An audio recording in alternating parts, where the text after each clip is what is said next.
नमस्कार, स्वागत है study with Ravi YouTube channel में। आज देखते हैं डीएसएसबी टीजीटी हिंदी का प्रैक्टिस सेट जिसमें 100 प्रश्न हैं और ये प्रश्न टीजीटी के लिए बहुत ही महत्वपूर्ण है, डीएसएसबी टीजीटी के लिए। तो प्लीज़ वीडियो को पूरा देखें। और ये प्रैक्टिस सेट नंबर 1 है और इसमें कुछ आसान से प्रश्न है। उसके बाद प्रश्न का जो स्तर है वो बढ़ता हुआ जाएगा। ये प्रैक्टिस सेट 1 है, तो प्लीज़ वीडियो को शेयर ज़रूर कर दें। तो चलिए शुरू करते हैं। पहला प्रश्न है कि 1 से प्रश्न संख्या 1 से निर्देश दिए गए हैं। कविता की पंक्तियां पढ़कर निम्नलिखित प्रश्न में से उचित विकल्प चुनिए। तो ये एक कविता दी हुई है कि मेघ आए बड़े बन ठन के संवर के, आगे आगे चलती गाती बयार चली, दरवाजे खिड़कियां खुलने लगी गली गली, पाहुन ज्यों आए हो गाँव में शहर के, मेघ आए बड़े बन ठन के संवर के, पेड़ झुक झांकने लगे गर्दन उचकाए, आंधी चली धूल भरी घाघरा उठाए, बाकी चितवन उठा नदी ठिठकी घूंघट सर के, मेघ आए बड़े बन ठन के संवर के, बूढ़े पीपल ने आगे बढ़कर घर की बरस बाद सुधि लीनी, और बोली अकुलाई लता ओट हो किवार की, हर साया ताल लाया पानी परात भर के, मेघ आए बड़े बन ठन के संवर के, क्षितिज अटारी गहराई दामिनी दम की, क्षमा करो गांठ खुल गई अब भरम की, बांध टूटा झरझर मिलन के अश्रु ढर के, मेघ आए बड़े बन ठन के संवर के। तो ये कविता की पंक्तियां थीं।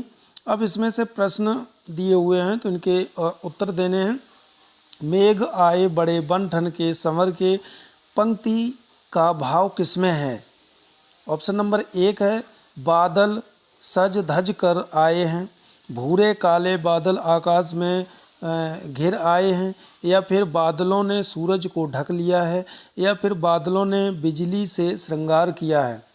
तो ये 4 ऑप्शन हैं। तो इसका जो सही उत्तर है वो है ऑप्शन नंबर बी, भूरे काले बादल आकाश में घिर आए हैं। अगला प्रश्न है मेघों के आने से क्या लगता है? मानो कहीं उत्सव मनाया जा रहा है, गांव में मानो शहर से मेहमान आ गए हों, बादल आसमान में छा गए हैं, इनमें से कोई नहीं। तो ये 4 ऑप्शनों में से तो इसका जो सही उत्तर है वो है ऑप्शन नंबर बी कि गांव में मानो शहर से मेहमान आए हैं।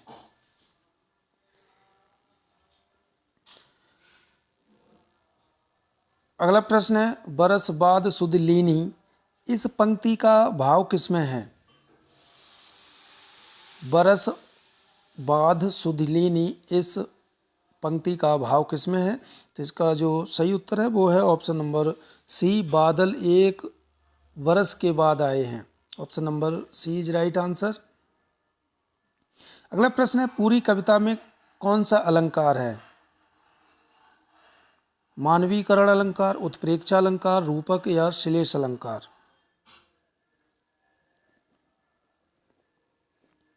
तो इसका जो सही उत्तर है वो है ऑप्शन नंबर ए, इसमें मानवीकरण अलंकार है। जहाँ जड़ वस्तुओं या प्रकृति पर मानवीय चेष्टाओं का आरोप किया जाता है वहाँ मानवीकरण अलंकार होता है। तो इस कविता में जो है प्रकृति पर मानवीय चेष्टाओं का आरोप किया गया, इसलिए यहाँ पर क्या है? मानवीकरण अलंकार है। अगला प्रश्न है बूढ़े पीपल ने किस प्रकार मेघों का स्वागत किया है? गले लगाकर, उल्हाना देकर, झुककर प्रणाम करके, या प्रसन्न होकर? तो इसका जो सही उत्तर है वो है ऑप्शन नंबर सी, झुककर प्रणाम करके जो है बूढ़े पीपल ने मेघों का स्वागत किया है। अगला प्रश्न है पाहुन शब्द का क्या अर्थ है? पाहुन, तो पाहुन शब्द का अर्थ बताना है। प्रश्न नंबर 6 का पाहुन शब्द का जो अर्थ होता है वो होता है मेहमान। Option number A is right answer. अगला प्रश्न है कि गद्यांश को पढ़कर निम्नलिखित में से उचित विकल्प को चुनिए। ये गद्यांश है, इसकी पीडीएफ चाहिए तो हमारे टेलीग्राम का जो लिंक दिया है इसी डिस्क्रिप्शन बॉक्स में, वहाँ से ये पीडीएफ ले सकते हैं। तो इसमें से ये गद्यांश आप लोग पीडीएफ से पढ़ लीजिए, मैं इसके उत्तर बता दे रहा हूँ। प्रश्न नंबर 7 का घर से बाहर निकलने के बाद व्यक्ति को सबसे पहले क्या चुनने में कठिनाई होती है? घर, स्कूल, मित्र या नौकरी? तो इसका सही उत्तर है मित्र। प्रश्न नंबर 8 है मित्रता शब्द में कौन सी संज्ञा है? व्यक्तिवाचक, द्रव्यवाचक, जातिवाचक या भाववाचक? तो प्रश्न नंबर 8 का बताना है, तो इसमें मित्रता शब्द में भाववाचक संज्ञा है। Option number D is right answer. प्रश्न नंबर 9 संगति का गुप्त प्रभाव किस पर पड़ता है? आचरण पर, धन पर, नौकरी पर या भविष्य पर?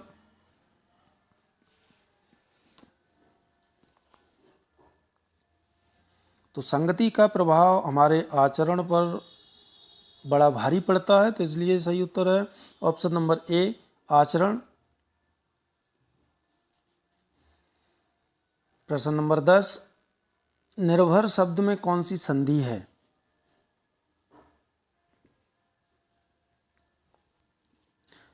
इसका जो सही उत्तर है इसमें निर्भर शब्द में विसर्ग संधि है। Option number C is right answer. नी विसर्ग लगेगा प्लस भर, तो हो जाएगा निर्भर। प्रश्न नंबर 11 समाज में प्रवेश के समय हमारे भाव और प्रवृत्ति किस तरह होती है?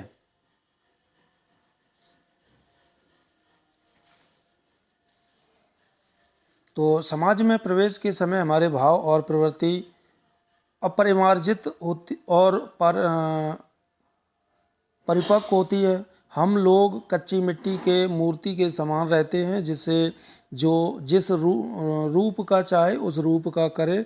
जिस प्रकार मिट्टी को जैसा चाहो वैसा आकार प्रदान कर सकते हैं, वैसे ही मनुष्य का भी आचरण अच्छा और बुरा बना सकते हैं। तो इसलिए इसका सही आंसर है ऑप्शन नंबर सी।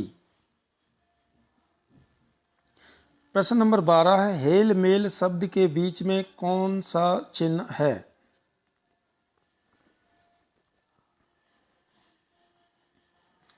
तो 12 का सही उत्तर है हेल मेल में जो बीच का जो चिन्ह लगा हुआ है वो कौन सा है? पूर्ण विराम, अल्प विराम, योजक चिन्ह या उद्धरण चिन्ह? तो इसमें जो ये वाला जो चिन्ह होता है ये योजक चिन्ह है। Option number C is right answer. प्रश्न नंबर 13 मित्र बनाने के पहले किस चीज़ की परख करना जरूरी होता है? आचरण और प्रकृति की या आचरण और कृति की या भारण और प्रकृति की या उपयुक्त सभी? तो 13 का सही उत्तर है मित्र बनाने के लिए सबसे जो होती है चीज़ वो होती है ऑप्शन नंबर ए आचरण और प्रकृति की पहचान करना, परख करना बहुत ज़रूरी होता है। अगला प्रश्न है घोड़ा शब्द का तत्सम शब्द क्या है? अभ्र, अश्व, अम्बुद, अर्पणा?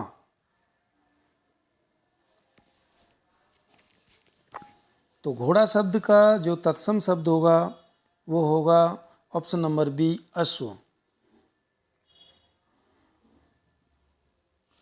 अगला प्रश्न है किसी को डैश बनाने में उसके पूर्व आचरण और प्रकृति आदि का कुछ भी विचार और अनुसंधान नहीं करते? मित्र, शत्रु, रिश्तेदार या गुरु?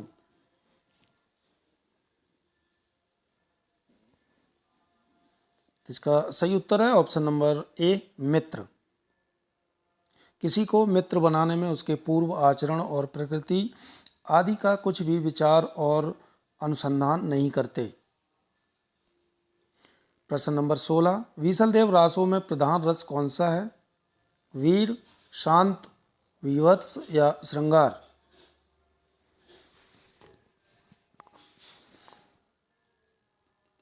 तो विशलदेव रासों में जो रस है वो है श्रृंगार रस। विशलदेव रासो एक जो है श्रृंगार रस प्रधान रचना है, और इसमें जो भाषा पूछी जाए वो पुरानी पश्चिमी राजस्थानी है, और इसके लेखक हैं नरपति नाल। अगला प्रश्न है, मैथिली हिंदी में रचित गद्य रचना का नाम बताइए। राउलवेल, प्राकृत पेंगुलम, वर्ण रत्नाकर या पदावली। तो मैथिली हिंदी में रचित गद्य रचना का नाम है ऑप्शन नंबर सी, वर्ण रत्नाकर। इसके लेखक हैं ज्योतिश्वर ठाकुर, और ये इसका जो समय है, रचना काल है, वो है 1324 ईस्वी। 1324 ईस्वी है। प्रश्न नंबर 18, पृथ्वीराज रासो का सर्वाधिक विवादित पक्ष कौन सा है? भाषिक संरचना, ऐतिहासिक या प्रबंधात्मकता या चरित्रांकन।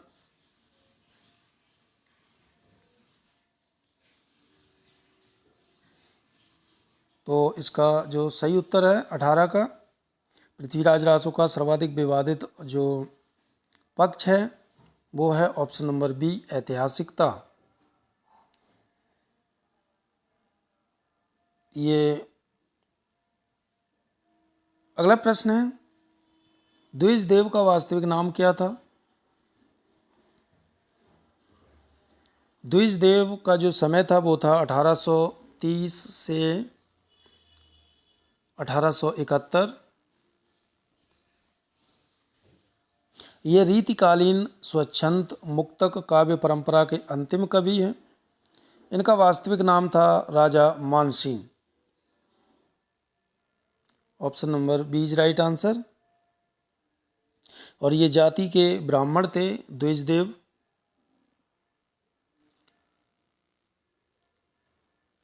अगला प्रश्न है, कवित्र रत्नाकर के रचयिता कौन है? रत्नाकर, मतीराम, सेनापति या भूषण।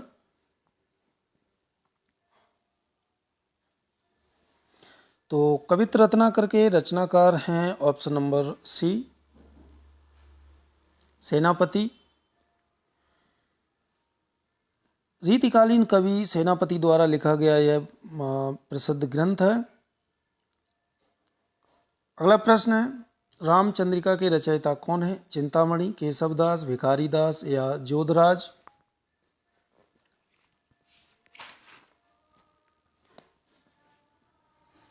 तो इसका सही उत्तर है, रामचंद्रिका के लेखक हैं ऑप्शन नंबर बी, केशवदास। इनका जो रचना काल है वो 1601 ईस्वी है।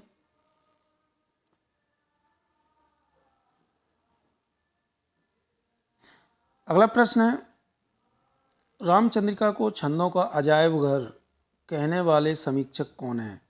आचार्य रामचंद्र शुक्ल, डॉक्टर नगेंद्र, रामस्वरूप चतुर्वेदी या फिर राम कुमार वर्मा। ये भी केशवदास द्वारा रचित रामचंद्रिका को जो अजायब घर का, छंदों का अजायब घर कहा है, वो कहा है option number C, Ramswaroop Chaturvedi ने। और इन्होंने चंदवरदाई द्वारा रचित जो पृथ्वीराज रासो है, इसको शिव सिंह सेंगर ने छंदों का अजायब घर कहा है। पृथ्वीराज रासो को छंदों का अजायब घर, छंदों का अजायब घर, अजायब घर कहा है किसने? शिव सिंह सेंगर ने। शिव सिंह सेंगर ने कहा है।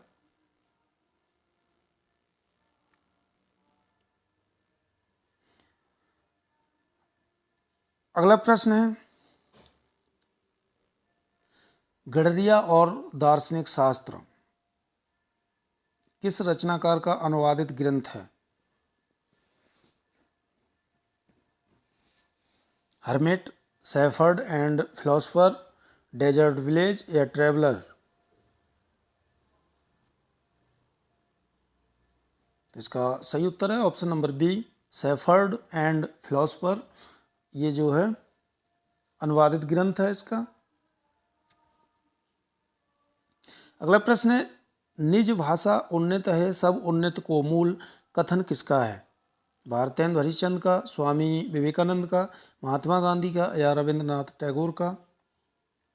तो निज भाषा उन्नत है सब उन्नत को मूल और बिन जिन भाषा ज्ञान के मिटन न ये की सूल, ये जो कथन है ये भारतेंदु हरिश्चंद्र का कथन है।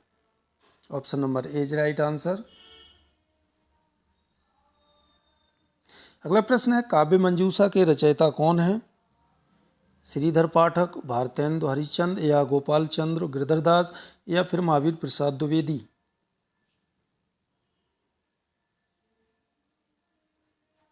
इसका काव्य मंजूषा की रचयिता है option number D, Mahavir Prasad Dwivedi.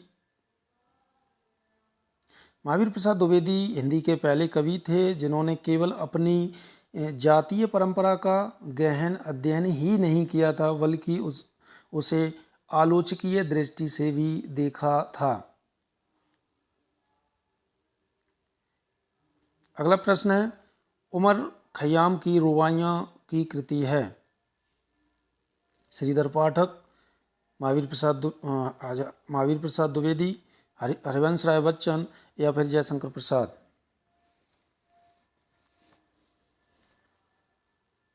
तो उमर खयाम की रुबाइयाँ की जो कृति है वो हरिवंश राय बच्चन की है। Option number C is right answer.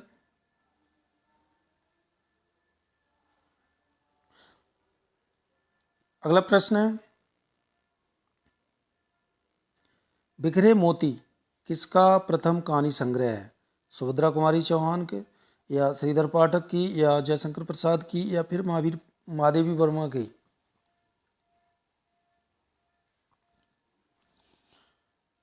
तो बिखरे मोती ये ऑप्शन नंबर ए सुभद्रा कुमारी चौहान की कहानी संग्रह है और इनका जो है वो पहला कहानी संग्रह है।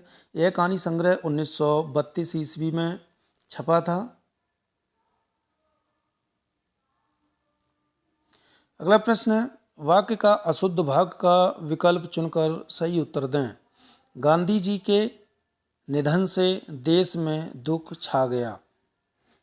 इसमें बताना है किस ऑप्शन में अशुद्धि है।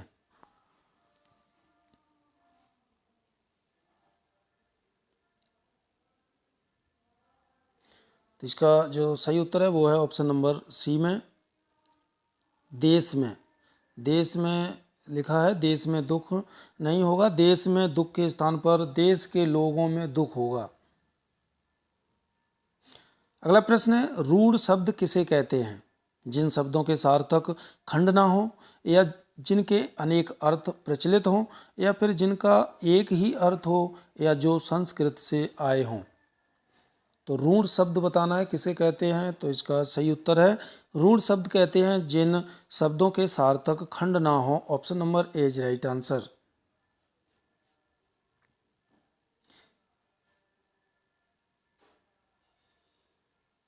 रूढ़ शब्द जैसे होते हैं कमल, कमीज, लोटा, पगड़ी, ये रूढ़ शब्द हैं। अगला प्रश्न है, यौगिक वे शब्द कहलाते हैं जिनका योग किया जा सके या जो प्राचीन काल से चले आ रहे हैं या जिनके सार्थक खंड किए जा सके हैं या फिर जो एक ही अर्थ के लिए प्रयोग हों। तो यौगिक शब्द क्या होते हैं? यौगिक शब्द होते हैं ऑप्शन नंबर सी, जिनके सार्थक खंड किए जा सकें।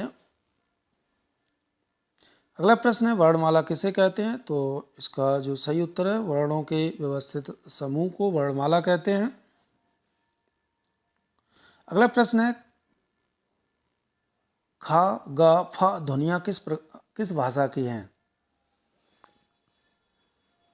तो खा, गा, फा ये जो ध्वनियाँ हैं ये अरबी फारसी की ध्वनियाँ हैं। Option number A is right answer. अगला प्रश्न है अमानक वर्ण जो वर्णमाला में उपस्थित ध्वनियों में से नहीं हो वो कौन सा है? खा, घा, व्य या माँ? तो इनमें बताना है। तो अमानक वर्ण जो वर्णमाला में नहीं है वो है ऑप्शन नंबर सी। अगला प्रश्न है अर्थ के आधार पर संबंध बोधक अव्यय का कितने भाग में विभक्त किया जाता है? 10, 12, 14 या 15?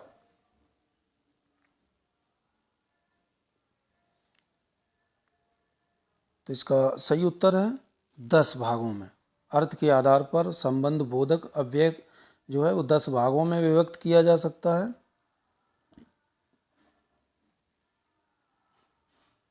अगला प्रश्न है पंजाब शब्द का संधि विच्छेद है। इनमें बताना है पंजाब शब्द में जो संधि विच्छेद है वो कौन सा है? पंच धन आब या पंचा धन व या पंज धन अब या पंज धन आब?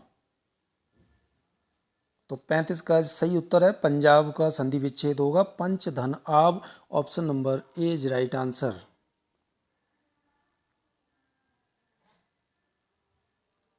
अगला प्रश्न है लाल मिर्च शब्द में कौन सा समास है? तत्पुरुष समास, अव्ययीभाव समास, द्वंद्व समास या फिर कर्मधारय समास?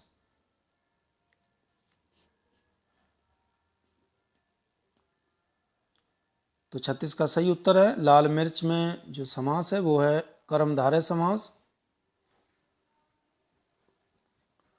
यहाँ मिर्च की विशेषता बताई गई है कि मिर्च लाल है, इसलिए जिस शब्दों में विशेषता बताई जाती है वहाँ कर्मधारय समास होता है। अगला प्रश्न है पथभ्रष्ट शब्द में कौन सा समास है?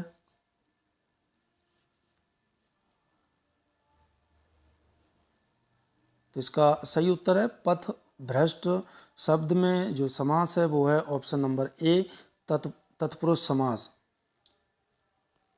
पथभ्रष्ट तत्पुरुष समास हो जाएगा। अगला प्रश्न है निम्न में से संत मलूकदास की रचना नहीं है?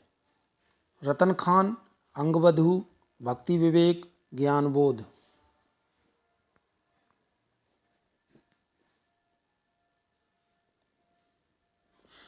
तो इनमें से जो मलूकदास की रचना नहीं है वो है ऑप्शन नंबर बी अंगबधू। ये दादू दयाल की रचना है। और मलूकदास की कुल रचनाओं की संख्या है मलूकदास की रचनाओं की संख्या है 21।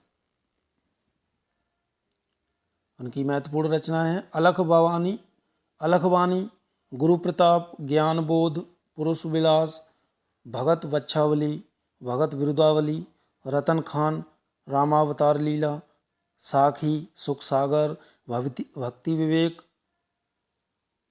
ये इनकी बहुत ही महत्वपूर्ण रचनाएं हैं मलूकदास की। अगला प्रश्न है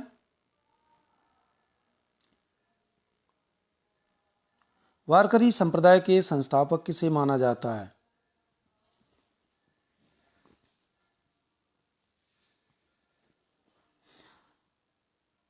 तो वारकरी संप्रदाय के संस्थापक माना जाता है संत ज्ञानेश्वर।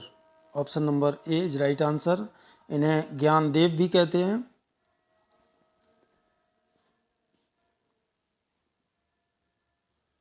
अगला प्रश्न है नायक शब्द का स्त्रीलिंग शब्द है। नायक का क्या होगा? तो नायक का होगा नायिका। Option number B is right answer. अगला प्रश्न है भूतकाल के कितने प्रकार होते हैं?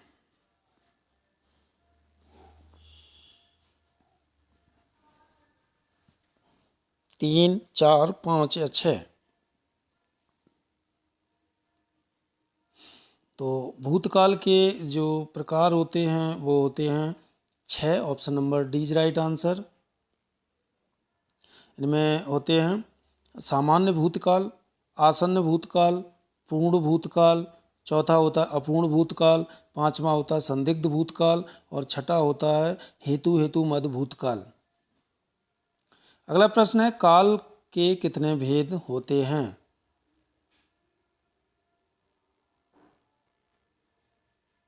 काल के कितने भेद होते हैं?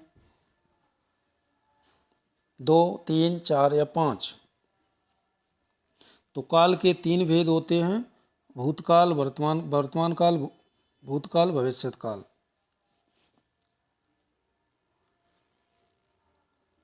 अगला प्रश्न है पढ़ोगे लिखोगे तभी विद्वान बनोगे, वाक्य में कौन सा काल है?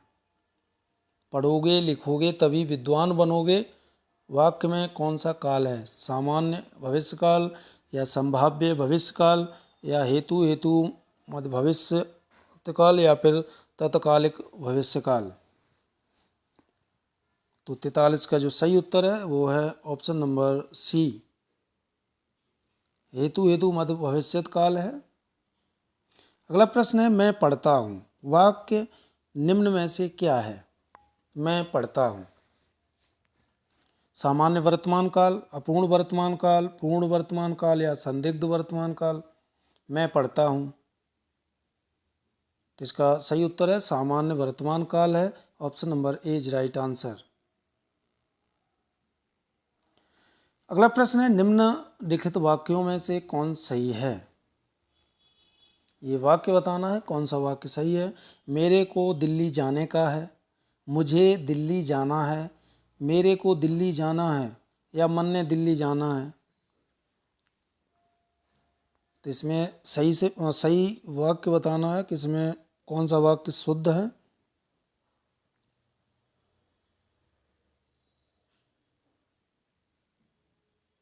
तो इसका सही उत्तर है मुझे दिल्ली जाना है, ऑप्शन नंबर बी सही है।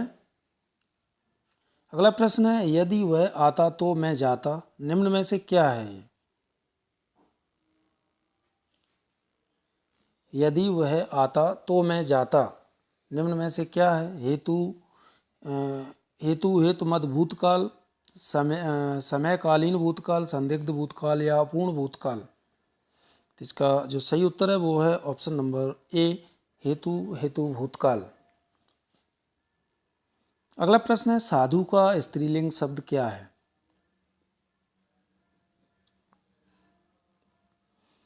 तो साधु का साध्वी हो जाएगा, option number A is right answer. अगला प्रश्न है शुद्ध वर्तनी वाले शब्द का चयन कीजिए। तो इनमें से जो शुद्ध वर्तनी है वो है ऑप्शन नंबर ए, कवयित्री। अगला प्रश्न है स्वेद से उत्पन्न होने वाला वाक्य के लिए एक शब्द है।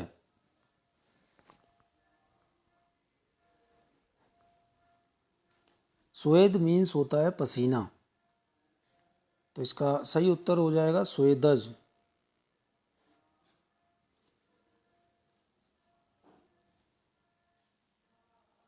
अगला प्रश्न है स्थावर का विलोम शब्द क्या है?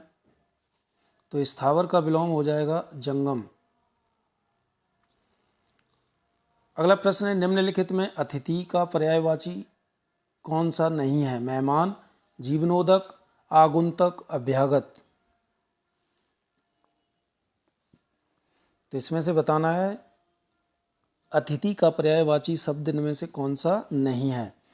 तो मेहमान, आगुंतक, अभ्यागत ये तीनों अतिथि के पर्यायवाची शब्द हैं। जीवनोदक ये अतिथि का पर्यायवाची नहीं है, ये अमृत का पर्यायवाची है, ये अमृत का पर्यायवाची है। अगला प्रश्न है निम्नलिखित में आग का पर्यायवाची कौन सा नहीं है? ज्वाला, Dhananjay, Rohitashva, यातुधान?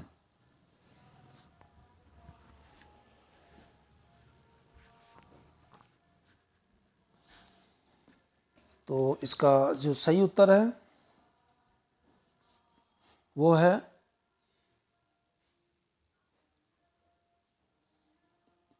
यातुधान, option number D. यातुधान जो है वो पर्यायवाची है असुर का, असुर या राक्षस, ये असुर का पर्यायवाची है। ज्वाला, धनंजय, रोहतास, ये सभी जो हैं आग के पर्यायवाची हैं। वैश्वानर, वायु सखा, दहन, ये सभी जो हैं आग के पर्यायवाची शब्द होते हैं। अगला प्रश्न है, निम्नलिखित में से अलिंद शब्द का पर्यायवाची है। अलिंद, भ्रमर, अहि, कोयल, पिसुन।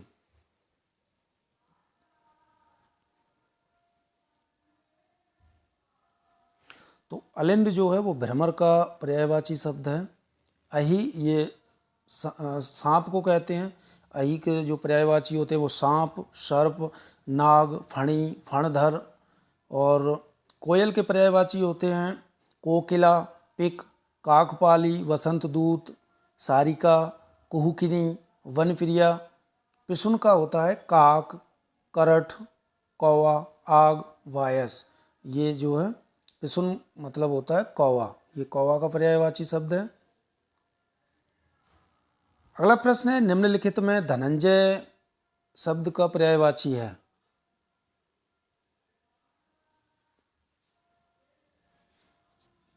तो धनंजय का पर्यायवाची शब्द होता है Arjun. Option number B is right answer.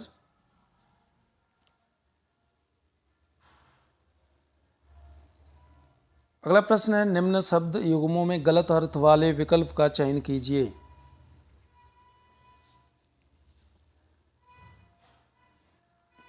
तो इनमें जो अंगद, अगध, अंगद, रोगी, वालीपुत्र, ये गलत है।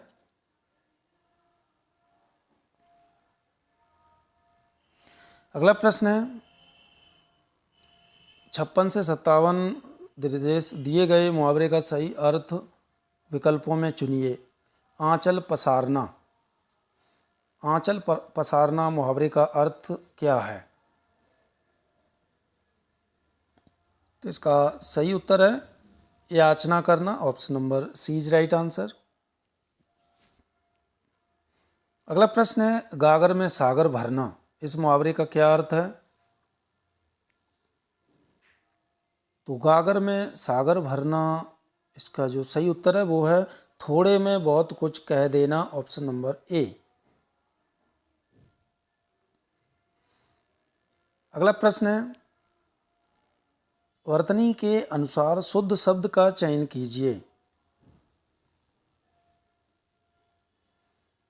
तो इनमें बताना है चारों ऑप्शन में से शुद्ध शब्द कौन सा है। तो स्वस्तिक, ये बी ऑप्शन सही है। अगला प्रश्न है, वर्तनी के अनुसार शुद्ध शब्द का चयन कीजिए। इसमें भी शुद्ध शब्द बताना है। तो इसका जो शुद्ध शब्द होता है वो होता है साप्ताहिक। Option number A is right answer.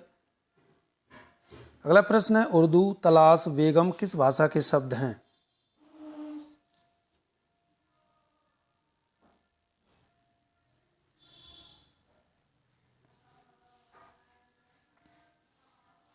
तो ये जो है उर्दू, तलाश, बेगम, ये तुर्की भाषा के शब्द हैं।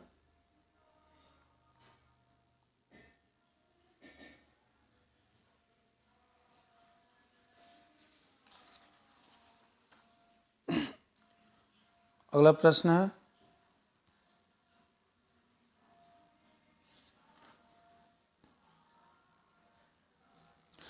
वाक्य का अशुद्ध भाग का विकल्प चुनकर सही उत्तर दें। मेरे से मित्रता रखने से तुम्हें पर्याप्त लाभ होगा। ये ए है, ये बी है, ये सी है और ये डी है। तो इनमें से बताना किस भाग में अशुद्धि है।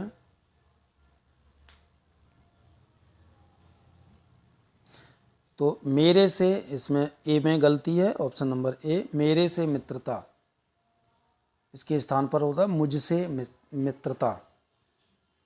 सही होगा मुझसे मित्रता। दिए गए शब्द का विलोम शब्द बताइए। विपिन्न, इसका विलोम शब्द बताइए। विपिन्न, निर्धन, संपन्न या संपन्नता।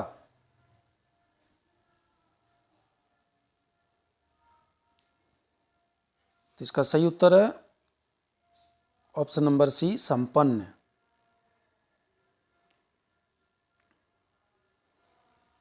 अगला प्रश्न है, किस किस वाक्य में कोई भी विदेशी शब्द नहीं है?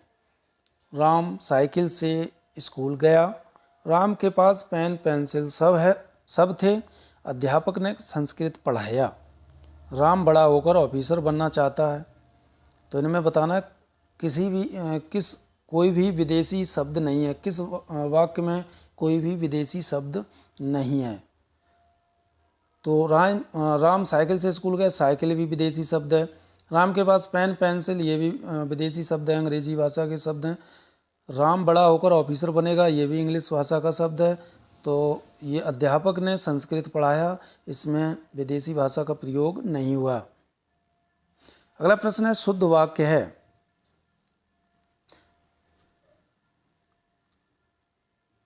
तो इनमें शुद्ध वाक्य है ऑप्शन नंबर बी, तुलसी और सूर क्रमशः अवधी और ब्रज भाषा के श्रेष्ठ कवि हैं। अगला प्रश्न है, टिकट घर। टिकट घर किस प्रकार का शब्द है? देशज शब्द, विदेशज या संकर या तद्भव?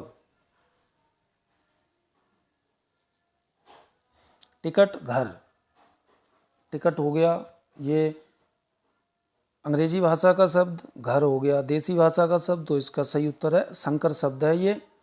संकर शब्द उन्हें कहते हैं जो दो भाषाओं से मिलकर शब्द बनाते हैं। अगला प्रश्न है, बौद्ध ग्रंथ ललित विस्तार में कितनी किताबी लिपियों का उल्लेख है? 18, 27, 64 या 89? तो ललित विस्तार के 10वें अध्याय का नाम लिपिशाला समदर्शन परिवारता है। इसमें 64 लिपकों का उल्लेख है। Option number C is right answer.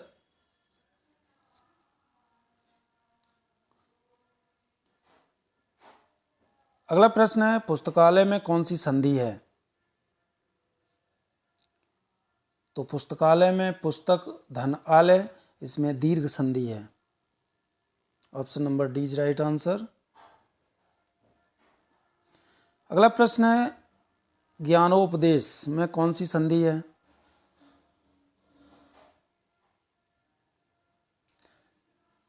तो ज्ञानोपदेश में जो संधि होगी वो होगी गुण संधि। अगला प्रश्न है, देवयागमन में संधि है, वृद्धि संधि, दीर्घ संधि, गुण संधि, यड़ संधि? तो देव्यागमन में जो संधि है वो है एण संधि। Option number D is right answer.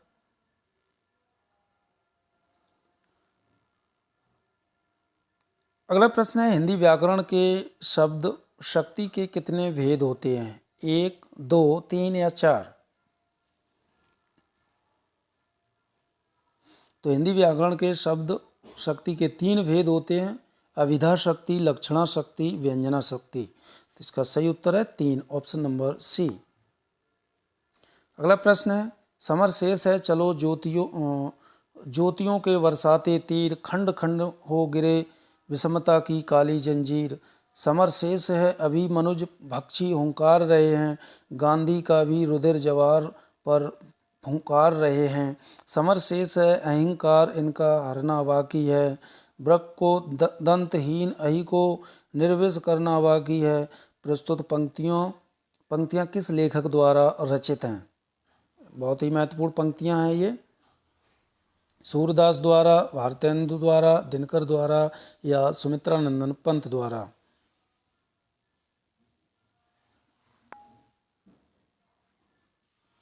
तो ये दिनकर की पंक्तियां हैं। Option number C is right answer. अगला प्रश्न है, कौन सी रचना सुमित्रानंदन पंत की नहीं है? वीणा, पल्लव, युगवाणी, रेणुका?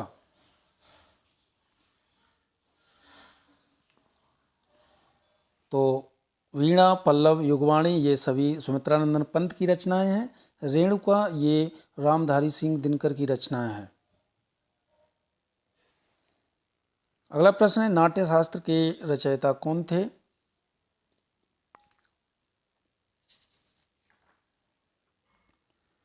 तो नाट्य शास्त्र ये भरत मुनि के द्वारा रचित है। Option number C is right answer. Bharat Muni ने जो है अपने जीवन काल में 400 ईसा पूर्व से 100 ईस्वी के मध्य किसी भी समय माना जा सकता है। अगला प्रश्न है, जयदेव द्वारा लिखित ग्रंथ कौन सा है? तो जयदेव के द्वारा लिखित ग्रंथ है, ये 12वीं शताब्दी के जो प्रसिद्ध कवि हैं ये, और इन्होंने लिखा है Geet Govind. Option number B is right answer. अगला प्रश्न है, निम्नलिखित मुगल शहजादियों में से किसने प्रसिद्ध पुस्तक हुमायूं नामा लिखा? तो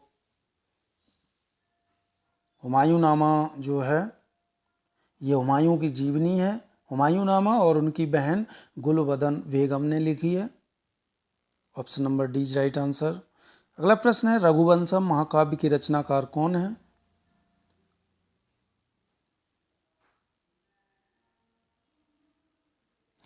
तो रघुवंशम ये कालिदास द्वारा रचित संस्कृत का महाकाव्य है, और इस महाकाव्य में 19 सर्ग हैं। इसमें रघुवंशम में कितने सर्ग हैं? 19 सर्ग हैं, और 29 राजाओं का 21 प्रकार के छंदों का प्रयोग करते हुए वर्णन किया गया है। इसमें दिलीप, रघु, दशरथ, राम, कुश और अतिथि का विशेष वर्णन किया गया है रघुवंशम रचना में। अगला प्रश्न है, अष्टाध्यायी निम्नलिखित में से किसकी रचना है? तो अष्टाध्यायी का मतलब होता है 8 अध्यायों वाली। तो इसका सही उत्तर है पाणिनि। इसके लेखक हैं पाणिनि। अगला प्रश्न है, उपमेय में उपमान की संभावना किस अलंकार में होती है? अथवा जहाँ उपमेय में उपमान की संभावना की जाए वहाँ कौन सा अलंकार होता है? संदेह अलंकार, उत्प्रेक्षा, भ्रांतिमान या अतिशयोक्ति?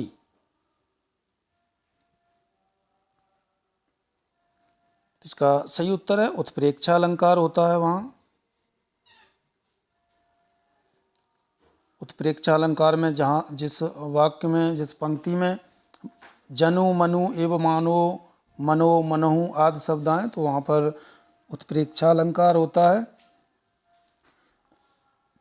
अगला प्रश्न है, रहमन पानी राखिए बिन पानी सब सून, पानी गए न उबरे मोती मानुष चून। इस पंक्ति में कौन सा अलंकार है? श्लेष अलंकार, अनुप्रास अलंकार, उत्प्रेक्षा अलंकार या उपमा अलंकार? तो रहमन पानी राखिए बिन पानी सब सून, पानी गए न उबरे मोती मानुष चून, इसमें जो है इस एक शब्द के द्वारा अनेक अर्थों का बोध हो रहा है, तो यहाँ पर जो है श्लेष अलंकार होगा। Option number A is right answer, श्लेष अलंकार। अगला प्रश्न है, आलवार भक्तों का मूल स्थान कहाँ था? उत्तर भारत, पूर्वोत्तर भारत, दक्षिण भारत या संपूर्ण भारत? तो आलवार भक्तों का मूल स्थान था दक्षिण भारत। इसमें 12 वैष्णवी, इसमें तमिल संतों में 12 वैष्णवी भक्तों को आलवार संतों के नाम से जाना जाता है। अगला प्रश्न है, आलवार भक्तों के पद किस भाषा में हैं? बांग्ला, तमिल, हिंदी या उर्दू में?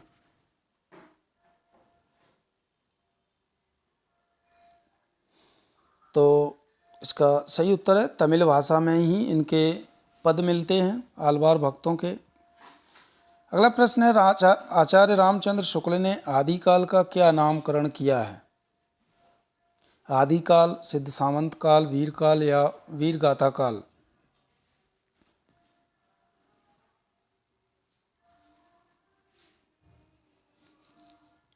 तो इसका सही उत्तर है आचार्य रामचंद्र शुक्ल ने वीर गाथा काल नाम दिया है, और इसका जो आदिकाल का आचार्य रामचंद्र शुक्ल ने समय माना वो माना 1050 से 1375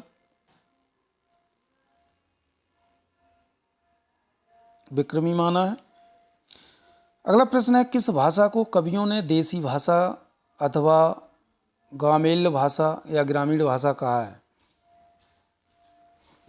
किस भाषा को ग्रामीण भाषा कहा है या देसी भाषा कहा है? तो इसका सही उत्तर है ऑप्शन नंबर बी, अपभ्रंश भाषा को कवियों ने देसी भाषा या ग्रामीण भाषा कहा। अगला प्रश्न है, श्रावकाचार किस कवि की रचना है?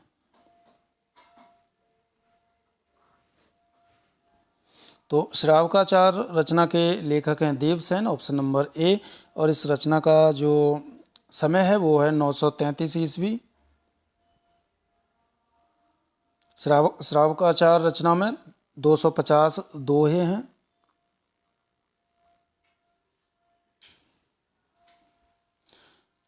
अगला प्रश्न है, ऋट्ठमेण चरयू किसकी रचना है?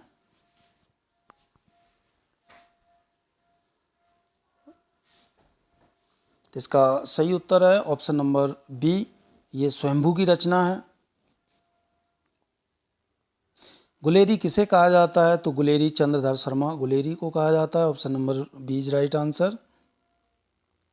अगला प्रश्न है, भरतेश्वर बाहुबली राज किस कवि की रचना है? तो भरतेश्वर बाहुबली राज ये शालिभद्र सूरी की रचना है। इसका रचना काल है 1231 विक्रमी। इन छंदों की संख्या अगर पूछी जाए कि भरतेश्वर बाहुबली में कितने छंद हैं, तो 203 छंद हैं। अगला प्रश्न है, हिंदी का तोता कहा जाता है? तो ये अमीर खुसरो को कहा जाता है।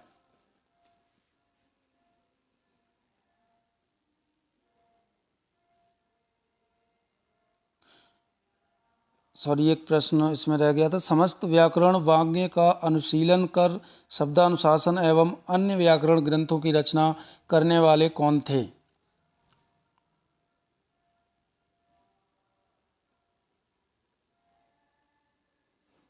तो इसका जो सही उत्तर है वो है ऑप्शन नंबर सी, हेमचंद।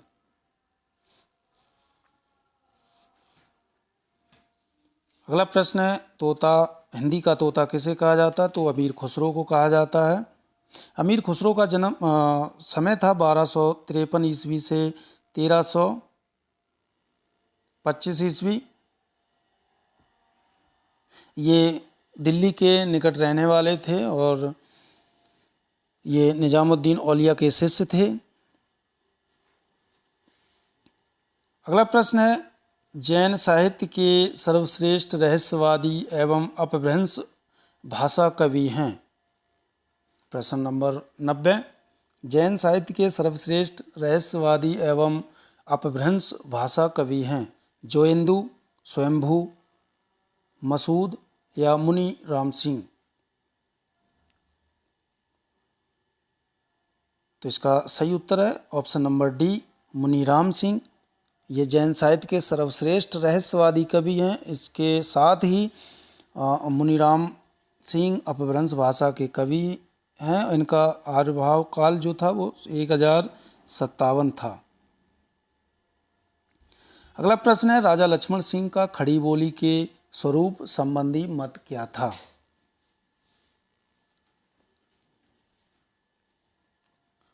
तो इसका सही उत्तर है ऑप्शन नंबर डी, विशुद्ध संस्कृत निष्ठ।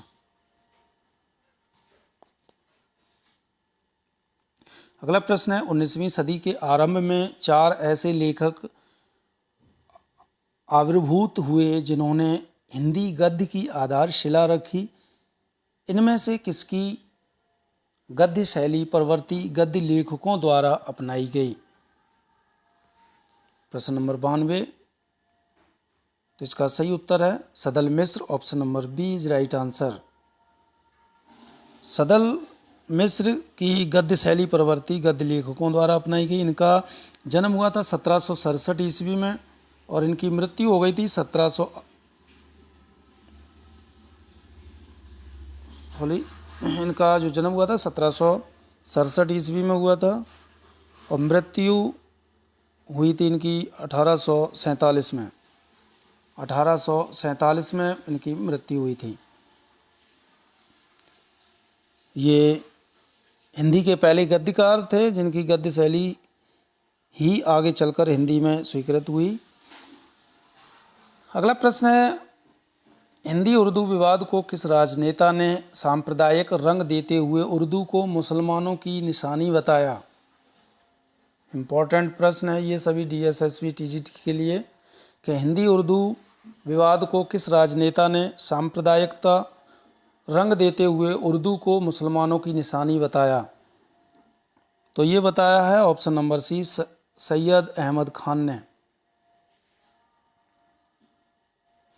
अगला प्रश्न है, प्रश्न नंबर 94, इनमें से कौन भारतेंदु मंडल के लेखक नहीं हैं? तो गुलाब राय जो है वो भारतेंदु मंडल के लेखक नहीं हैं। अगला प्रश्न है, भारतेंदु जी के संपादकत्व में इनमें से कौन सी पत्रिका निकलती थी? हंस, सुधा, हरिश्चंद्र चंद्रिका या मित्र विलास? तो इसका सही उत्तर है ऑप्शन नंबर सी, हरिश्चंद्रिका। अगला प्रश्न है, किस आरंभिक खड़ी बोली के लेखक ने निसार उपनाम से उर्दू में भी साहित्य रचना की? निसार नाम से।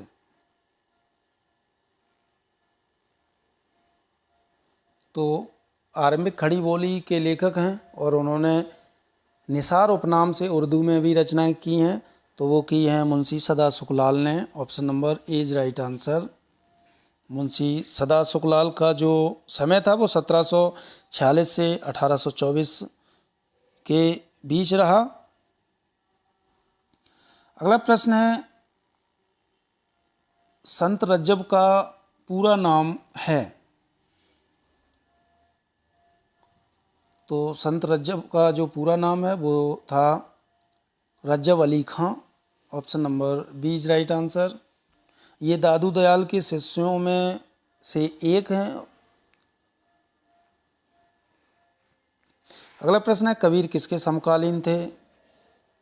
तो कबीर जो थे वो सिकंदर लोदी के समकालीन थे। प्रश्न नंबर 99, अगर इस्लाम नहीं आया होता तो भी इस साहित्य का बाहर आना वैसे ही होता जैसे आज है, ये कथन किसका है?